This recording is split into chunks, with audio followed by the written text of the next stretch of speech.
Hi friends, Swami Vivekananda చెప్పిన సోదరిమణులారా లేవండి మేల్కొంటిలో part 24లో ఆత్మ గురించి అమెరికాలో ఉపన్యసించిన దాంట్లో పార్ట్ 3 చెప్తున్నాను ఈరోజు నేను. ఆ శక్తి భగవంతుని ఒక్కనికే ఉంటుంది, కానీ జీవాత్మలన్నీ సిద్ధిని పొందినప్పుడు శాశ్వత ఆనందాన్ని అనుభవించి సంతత భగవత్ సాన్నిధ్యంలో ఉండగలవు. అది ద్వైతుల సిద్ధాంతం. ద్వైతులు ప్రవచించే భావం ఇంకొకటి ఉంది. దేవా, నాకు దీన్ని అనుగ్రహించు, దాన్ని ప్రసాదించు అంటూ ప్రార్థనలు చేయటం వారికి నచ్చదు. అలా కోరడం తగదని వాళ్ళ అభిప్రాయం. అలా కోరుకోవడం తగదని వాళ్ళ అభిప్రాయం. ఐహికములైన వరాలను కోరుకోవలసి వస్తే తక్కువ వారిని చేరి వేడుకోవాలి. అశాశ్వత ఫలాలకై ప్రార్థించేటట్లయితే సామాన్య దేవతలను, గంధర్వులను, సిద్ధపురుషులను గురించి అటువంటి ప్రార్థనలు చేయవచ్చు. కానీ పరమేశ్వరుని ఎడల కేవలం భక్తి మాత్రమే చూపవలసి ఉంటుంది. దేవా, నాకు దీన్నివ్వు, దాన్నివ్వు అని భగవంతుని వేడటం దైవదోషణ. ద్వైతుల సిద్ధాంతం ప్రకారం దేవతల్లో ఒకరిని గూర్చి ప్రార్థిస్తే మనుష్యుడు తన కోరికలను ఎప్పుడో ఒకప్పుడు పొందజాలుతాడు. కానీ మోక్షాన్ని కోరేవాడు భగవత్ సేవ చేయాలి. భారతదేశంలో సామాన్య ప్రజల మతం ఇదే.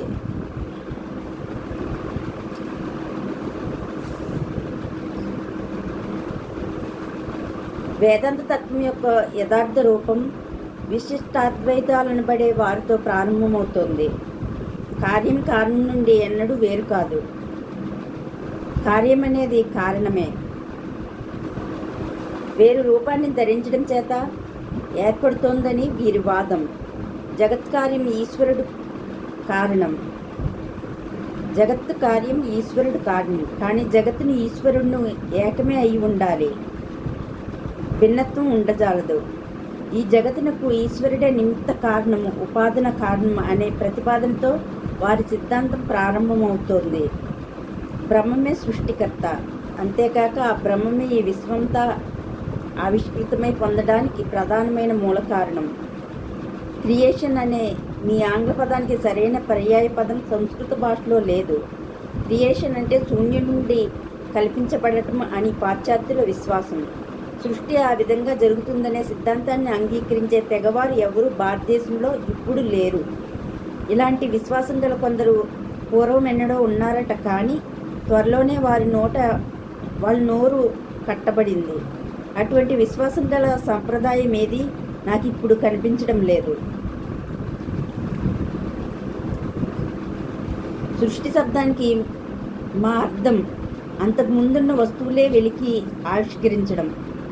విశిష్టాద్వైత మతం ప్రకారం విశ్వమంతా బ్రహ్మమే. ఈ జగత్తుకు ఉపాదాన కారణం ఆయనే. సాలెపురుగు గూడిని అల్లుకొని దారమంతా దాని లోపల నుండి వచ్చే విధంగా బ్రహ్మ నుండి విశ్వమంతా బహిష్కృతమవుతోంది అని వేదాల్లో చదువుతున్నాం. కారణం యొక్క రూపాంతరమే అయితే ఒక సందేహం బయలుదేరుతోంది. అజడమైనట్టి అఖండ జ్ఞాన స్వరూపమైనట్టి బ్రహ్మం నుండి జడం నిస్తేజం మూఢమైన జగత్తు ఎలా పుడుతుంది? కారణం స్వచ్ఛం పరిపూర్ణమై ఉండగా కార్యం కేవలం తద్భిన్నంగా ఎలా ఉండగలదు? దీనికి విశిష్టాద్వైతులు చెప్పే పరిహారం ఏమి? వారిదొక విచిత్ర సిద్ధాంతం. బ్రహ్మం, ప్రకృతి, జీవుడు అనే మూడు ఒకే సత్తా. ఇందులో బ్రహ్మం ఆత్మ అని, ప్రకృతి జీవులు ఆ ఆత్మకు శరీరం అని చెప్పవచ్చునని వారి సిద్ధాంతం. నాకు ఒక శరీరం, ఆత్మ ఉన్నట్లు ఈ అఖిల విశ్వం సర్వజీవాత్మలు బ్రహ్మమునకు శరీరం కాగా తాను ఆత్మలన్నిటికీ పరమాత్మగా ఒప్పుతున్నాడు. అంటే విశ్వానికి బ్రహ్మమే ఉపాదాన కారణం. శరీరం మారవచ్చు. యవ్వనం, వృద్ధాప్యం, బలం సృష్టించడం అనే అవస్థలు దానికి కలగవచ్చు. అయినా ఇవేవి ఆత్మను అంటవు. ఈ శరీరాల ద్వారా సదా ప్రకాశిస్తూ శాశ్వత సత్తాకార రూపంలో ఆత్మ యథాస్థితిని నిలిచి ఉండేదే. శరీరాలు రావచ్చు పోవచ్చు, ఆత్మ మాత్రం మారదు. అట్లే విశ్వమంతా భగవంతునికి శరీరం, అంటే బ్రహ్మమునకు శరీరం. ఈ అర్థంలో అది బ్రహ్మమే. కానీ విశ్వంలో కలిగే మార్పులు అంటే వికారాలు బ్రహ్మమును అంటవు. ఈ ద్రవ్యరాశితో ఈశ్వరుడు విశ్వాన్ని నిర్మిస్తాడు. కల్పాంతరంలో వాని ఈ శరీరం సూక్ష్మతరావస్థను పొంది సంకోచమును పొందును. వేరొక కల్పారంభంలో అది మరలా వ్యాకోచనాన్ని పొందుతుంది. అప్పుడు దానిలో నుండి ఈ లోకాన్ని పుడతాయి, ఈ లోకాలన్నీ పుడతాయి. ద్వైతులు విశిష్టాద్వైతులు కూడా ఆత్మ సహజంగా పవిత్రమైనదని, తన కర్మ చేతనే మలినమవుతుందని అంగీకరిస్తారు. ఈ అంశాన్ని ద్వైతుల కంటే విశిష్టాద్వైతులు చాలా మనోహరంగా చెబుతారు. ఆత్మ యొక్క నిర్మలత, పూర్ణత సంకోచాన్ని పొంది మరలా వికసిస్తూ ఉంటుందని అంటారు. మనం పడే శ్రమ అంతా ఆత్మకు సహజ లక్షణములైన ప్రజ్ఞానాన్ని, నిర్మలత్వాన్ని, మహిమను మళ్ళీ ప్రకటించడం కోసమే. ఆత్మలకు అనేక గుణాలు ఉన్నాయి, కానీ సర్వజ్ఞత్వాలు మాత్రం లేవు. ప్రతి దుష్కర్మ ఆత్మ సహజ తేజాన్ని సంకుచితం చేస్తుంది. ప్రతి సత్కార్యం దాన్ని వికసింపచేస్తుంది. జీవాత్మలన్నీ బ్రహ్మ యొక్క అంశాలు. ఒకే జ్వాల నుండి కోట్లాదిగా సమాన లక్షణాలతో ఒప్పే నిప్పు కణాలు ఎగిరి వచ్చేలాగా అఖండ రూపి అయిన బ్రహ్మ నుండి ఆత్మలన్నీ ఉద్భవించాయి. ప్రతి జీవికి పరమ ప్రాప్యం ఒక్కటే. విశిష్టాద్వైతుల దేవుడు కూడా సగుణుడే, అనంత కళ్యాణగుణ సముద్రుడు. కానీ అతడి ఈ జగమంతటా అంతర్యామిగా ఉంటాడు. అన్నిటిలో అంతటా బ్రహ్మ వ్యాపించి ఉంటుంది. సమస్తము బ్రహ్మ మానడంలో బ్రహ్మం సర్వోపగతుడు అనే వేదాల అభిప్రాయం. భగవంతుడు ఈ గోడ అయ్యాడని భావం కాదు, ఈ గోడలో కూడా భగవంతుడు ఉన్నాడని అర్థం. ఈ విశాల జగత్తులో ఒక అణువు కానీ పరమాణువు కానీ భగవంతునిచే పరివ్యాప్తం కానిది లేదు. ఆత్మలన్నీ పరిమితాలు, సర్వవ్యాపకత వానికి లేదు. వాని ప్రభావాలు వికాసము నొందుట వల్ల అవి పరిపూర్ణతను పొందినప్పుడు వానికి అటు పిమ్మట జనన మరణాలు ఉండవు. శాశ్వతంగా అవి భగవత్ సాన్నిధ్యంలో ఉండిపోతాయి. ఇక అద్వైత మతానికి వద్దాం. ఏ దేశంలో కానీ ఏ యుగంలో కానీ తత్వశాస్త్రం నుండి మతం నుండి పొడచూపిన మిక్కిలి ప్రముఖమైనది, చాలా అందమైనది అయిన పుష్పరాజం ఇదే అని మా అభిప్రాయం. ఇందు నరుని జిజ్ఞాస అత్యుత్తమ వికాసం పొందింది.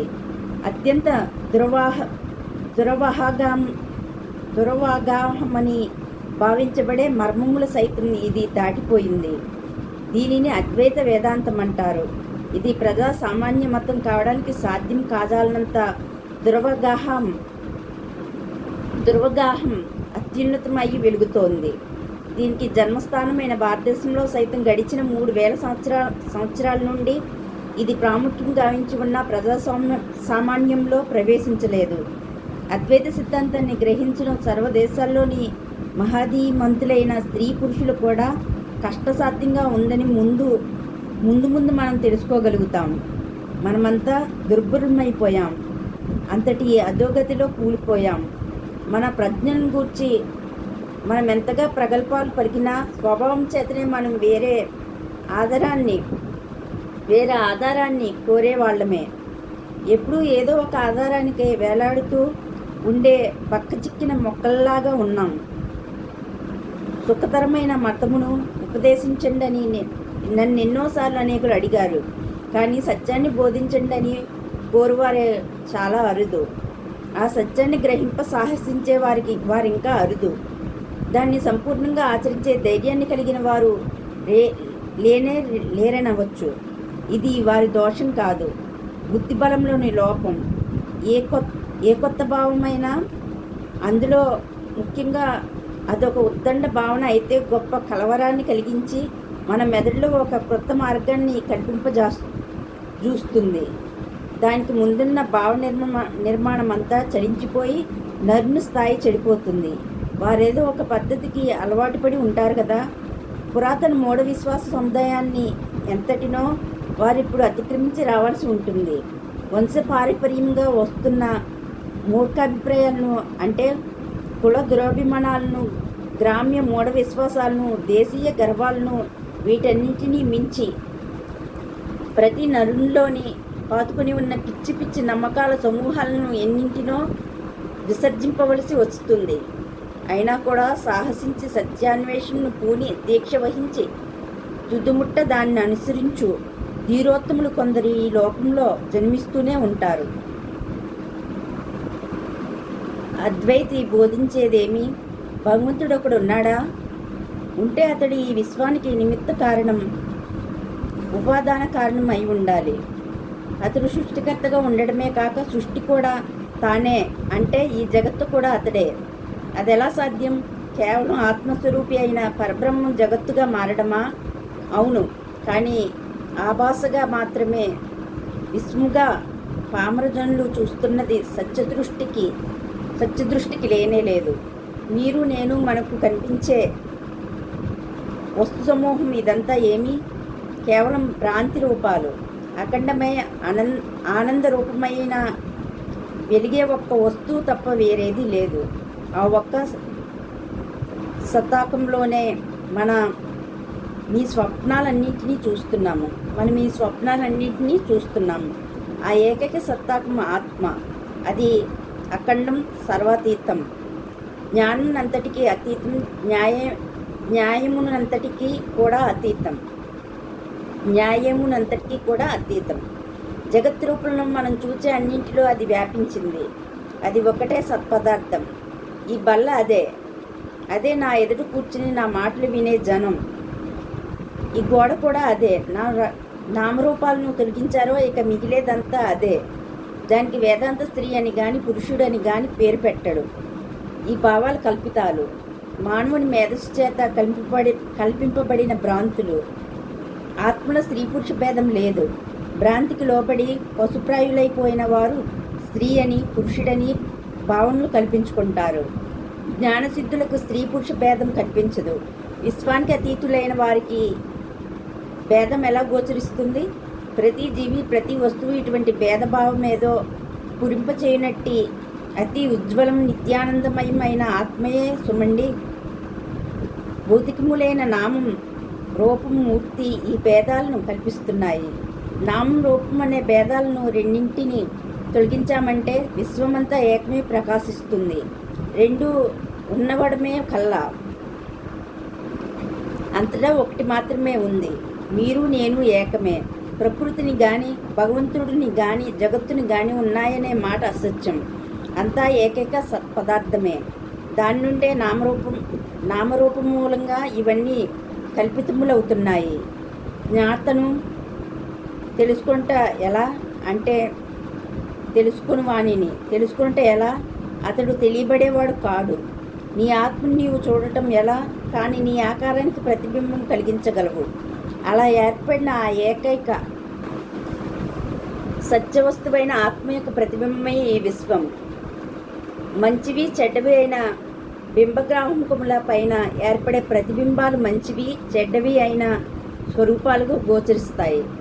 అంతకునిలో ఉండే బింబగ్రాహకం చెడ్డది, కానీ అందులో ప్రతిబింబించే ఆత్మ మంచిదే. ఋషిలోని బింబగ్రాహకం నిర్మలంగా ఉంటుంది. ఆత్మ ప్రస్తుత నిర్మలమైనదే.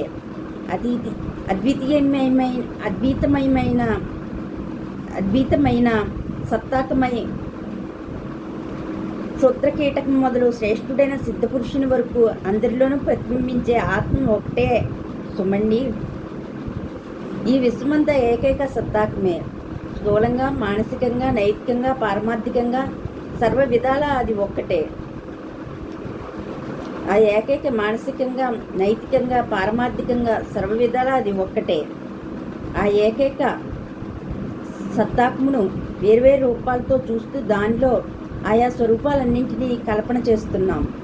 మానవ స్వభావం చేత ఆవరించబడి ఉన్న జీవికి ఆ స్వరూపజాలం మనుష్యలోకంగా కనిపిస్తుంది. అంతకు మించిన ఉన్నత దశలో ఉన్నవానికి అది స్వర్గంగా కనిపించవచ్చు. ఈ విశ్వంలో ఒక ఆత్మ మాత్రమే ఉంది, రెండు లేవు. అది వచ్చేది కాదు, పోయేది కాదు, పుట్టేది కాదు, గిట్టేది కాదు, పునర్జన్మను పొందేది కాదు. ఇక అది మరణించేదెలా? వెళ్ళిపోయేది ఎక్కడికి? స్వర్గలోకాలకు, భూలోకాలకు, ఇంకా తదితర లోకాలన్నీ మనసు చేత కల్పించబడిన బూటకు రూపాలే. నిజంగా అట్టివేవి ఇప్పుడు లేవు. గత కాలంలో ఉన్నవి కావు, భావి కాలంలో ఉండబోయేవి కావు. నేను సర్వవ్యాపిని. నేనెక్కడికి వెళ్ళడం? ఇప్పటికే నేను లేని చోటేది? నేను ప్రకృతి కావ్యాన్ని చదువుతున్నాను. పుట తర్వాత పుటగా చదివి ముగించి తిప్పివేస్తున్నాను. జీవిత స్వప్నాలు ఒకదాని తర్వాత ఒకటిగా నడిచిపోతున్నాయి. జీవన పుటను ఇంకొక దాన్ని తిప్పునప్పుడంతా మరొక జీవన స్వప్నం సిద్ధమవుతూ ఉంటుంది. అది గడిచిపోతుంది. ఇలాంటి గడిచిపోగా నా చదువును ముగించి చదువుట చాలించి ప్రక్కకు తొలగి నిల్చుంటాను. పుస్తకాన్ని వదిలేస్తాను. అటు తర్వాత అంతా ముగుస్తుంది. అద్వైతి బోధించేదేమి? పూర్వం నుండి నట్టి ఇక ఉండబోనట్టి దేవతలను అందరినీ అతడు పథభ్రష్టులను చేసి ఆ సింహాసనంపై మానవుని ఆత్మను ప్రతిష్ఠిస్తాడు. అది సూర్యచంద్రాదుల కన్నా మిన్న. స్వర్గలోకాలను అతిక్రమించి వెలిగేది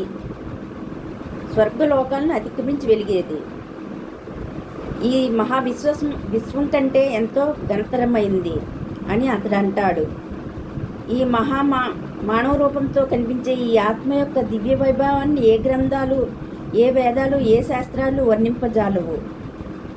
విరాట్ పురుష రూపాన అంటే పూర్వము ఉన్నట్టుది, వర్తమానంలో కలిగేటువంటిది, భవిష్యత్తులో ఉండబోనట్టుది అయిన ఏకైక దైవం అతడే. కాబట్టి అట్టి నా ఆత్మని వినా ఎవరిని కానీ నేను పూజించాలనుకోను. స్వాత్మారాధన చేసుకుంటాను అని అద్వైతి ప్రవచిస్తాడు. నేను నమస్కరించేది ఎవరికి? నా ఆత్మకే నేను ప్రమాణం చేస్తాను. నేను ఎవరి సహాయాన్ని కోరను. ఈ విశాల విశ్వంలో అఖండ బ్రహ్మమునై వెలిగే నాకెవడు సహాయాన్ని ఇవ్వగలడు? అట్టి తలపులు, పిచ్చి కలలు, వెర్రి భ్రాంతులు ఎవరికైనా ఎన్నడైనా ఇతరులు అండగా నిలవగలుగుతారా? కళ్ళ ఆకాశానికి ఆవలి ఊర్ధ్వలోకం నుండి తనకేదో సహాయం రాగలదని అపేక్ష వహించి దేవురిస్తూ మొరలీడే వీరుడు ద్వైతవాది మీకెప్పుడు తటస్థించినా ఆ ఊర్ధ్వలోకాలు అన్నీ తనలోనివే అని అతడు గ్రహింపజాలుకున్నాడని తెలుసుకోండి. ఏ స్వర్గం నుండో తనకు సహాయం వస్తుందని అతడు పేరాస పడతాడు కదా. సరే, అట్టి ఆధారం, అట్టి సహాయం వానికి ప్రాప్తిస్తుందనుకోండి. అలా ప్రాప్తించడము మనకు తెలుసు. కానీ ఆ సహాయం తన నుండే సుమండి వానికి లభిస్తున్నది. కానీ అతడు మాత్రం దాన్ని బయట నుండి వచ్చిన దానిగా భ్రాంతి పడుతూ ఉంటాడు. ఒక రోగి మంచంలో పడి ఉండగా ఎవరో తలుపు తట్టినట్లు శబ్దం వినవచ్చింది. అతడు నెమ్మదిగా లేచి వెళ్ళి తలుపు తీశాడు. ఎవరూ కనిపించలేదు. తిరిగిపోయి మంచంపై పడుకున్నాడు. ఆ చప్పుడు మళ్ళీ వినిపించింది. ఇంకోసారి లేచి వెళ్ళి తలుపు తెరిచి చూశాడు. ఎవరూ కనిపించలేదు. ఇలా కొన్నిసార్లు జరిగింది. చివరికది తన గుండె కొట్టుకోవడం వల్ల కలిగిన చప్పుడే అని, తలుపులు దగ్గర చప్పుడైనట్లు తలచడం తన భ్రాంతే అని అతడు గ్రహించాడు. ఈ విధంగానే నరుడు దేవుని కోసం తనకు వెలుపల వ్యర్థంగా వెదికి తాను బయలుదేరిన కావునకే, అంటే తన ఆత్మ దగ్గరికే మళ్ళీ వచ్చి చేరతాడు. తాను గుట్టలందు గుహలందు వెతికే దైవం ఈ నదిలో, గుడిలో, ఇంకా అర్చనాలయాల్లో, ఆకాశంలో కనుక్కోవాలనుకున్న దేవుడు పరలోకంలో ఎక్కడో కూర్చుని జగత్తును పరిపాలిస్తున్నట్లు తాను భావించుకున్న భగవంతుడు తన ఆత్మే అని చివరికతడు తెలుసుకుంటాడు. అహం బ్రహ్మస్మి శివోహం, నేను బ్రహ్మమును నేనే, నేను వినా భగవంతుడు లేడు. క్షుద్రతరమైన ఈ అహం ఎన్నడూ లేదు. సరే, కానీ అక్కట బ్రహ్మం ఇలా బ్రహ్మంలో ఎలా చిక్కుకుంది అనవచ్చు. అతడు భ్రమ పడలేదు. పరిపూర్ణుడైన బ్రహ్మం కలగాంచడం ఎలా? అతడెన్నడూ కలగాంచలేడు. సత్య పదార్థానికి స్వప్నాలు ఉండవు. భ్రాంతి ఎలా కలిగిందనే ప్రశ్నే అసంగతమైంది. భ్రాంతి నుండి పుట్టినదే సుమండి. సత్యం ప్రకాశించిన తర్వాత భ్రాంతి ఉండజాలదు. భ్రాంతికి భ్రాంతే ఆధారం. బ్రహ్మంపై, సత్యంపై, ఆత్మపై భ్రాంతి నిలవజాలదు. మీరెన్నడూ భ్రాంతి పడలేదు. మీలో భ్రాంతి చేరింది. మీకెదురుగా భ్రాంతి నిలిచి ఉంది. అదో ఒక మేఘం. ఇంకో మేఘం వచ్చి దాన్ని నెట్టివేసి ఆ స్థలంలో తాను నిల్చుంది. వేరొకటి వచ్చి దీన్ని నెట్టేస్తుంది.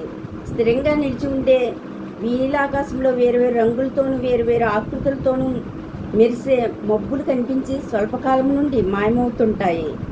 సుస్థిరమైన నీలాకాశం నిర్లేపమై సదా ఒక్క తీరుగా నిలిచి ఉంటుంది.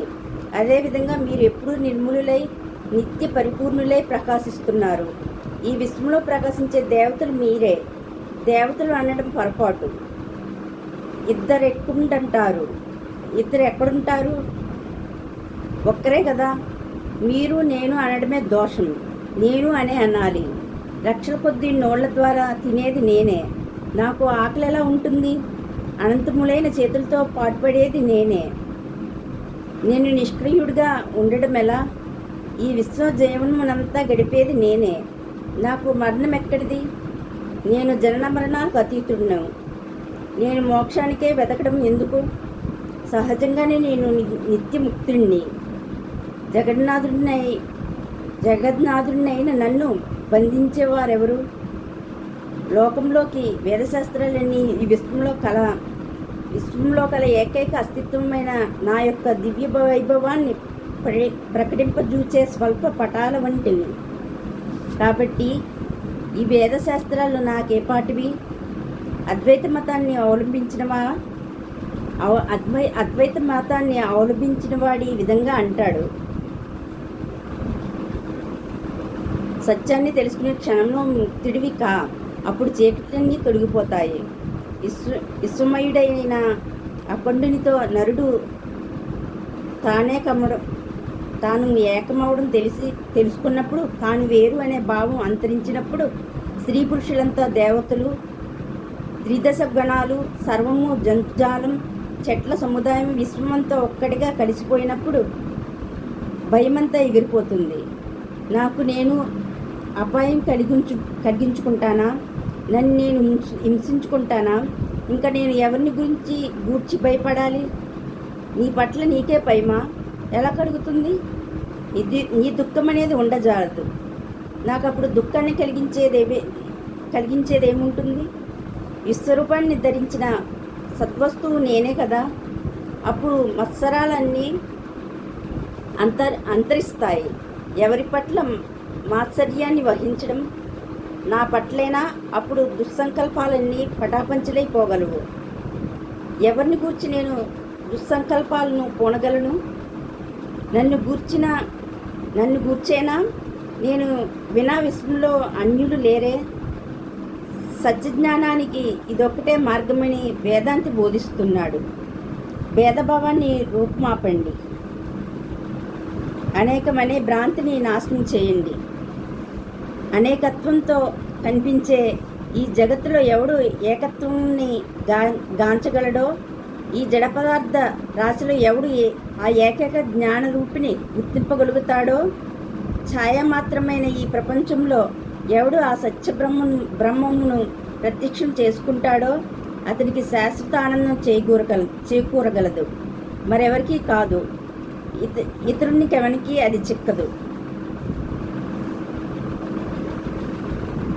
భగవంతుని గూర్చి భారత జిజ్ఞాసులు అవలంబించిన సోపానత్రయంలోని ప్రధాన అంశాలు ఇవి. విశ్వానికి భిన్నంగా ఉండే ఈశ్వరునితో వారి జిజ్ఞాస ప్రారంభమైందని గ్రహించాం.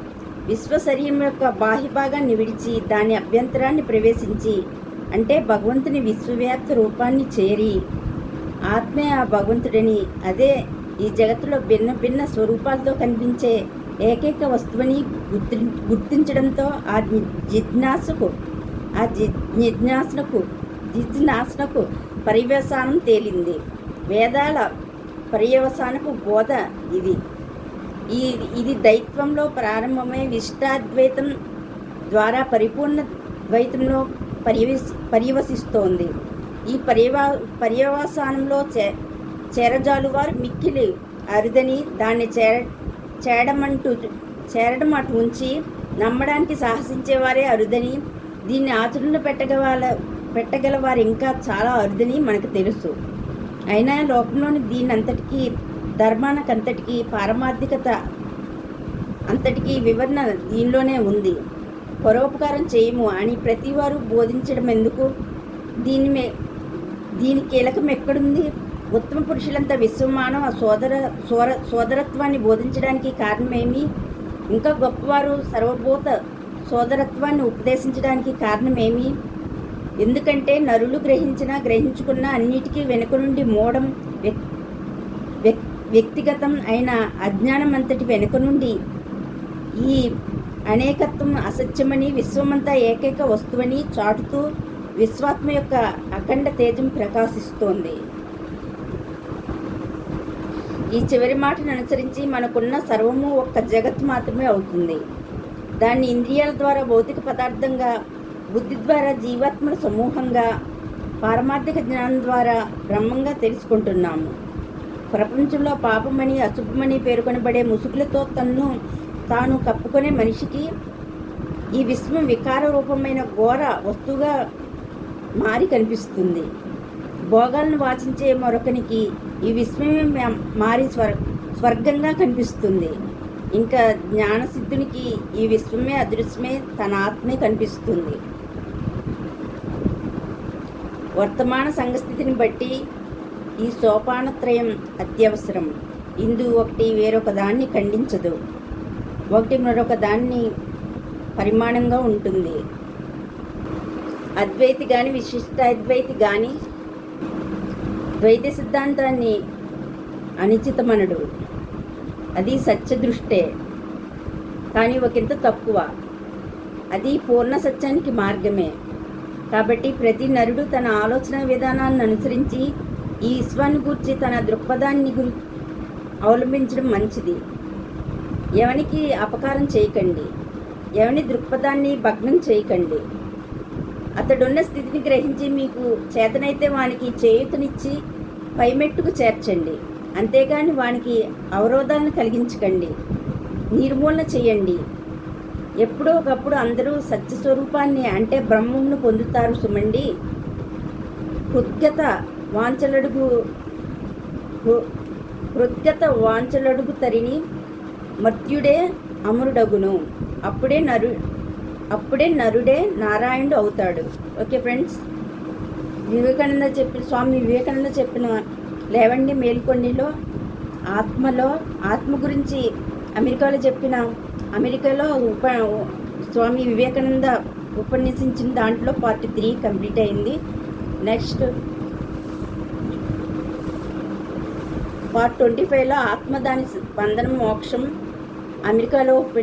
ఆత్మ దాని బంధనం మోక్షం గురించి స్వామి వివేకానంద అమెరికాలో ఉపన్యసించింది చెప్తాను పార్ట్ 25లో. ఓకే ఫ్రెండ్స్, నేను చెప్తున్న ఈ లేవండి మేలుకొని మీకు నచ్చినట్లయితే నా ఛానల్ పేరు వెంకట తాడి. నా ఛానల్ సబ్స్క్రైబ్ చేసుకోండి, అలాగే లైక్ చేయండి, షేర్ చేయండి, సబ్స్క్రైబ్ చేసుకోండి, అలాగే కామెంట్ కూడా చేయండి.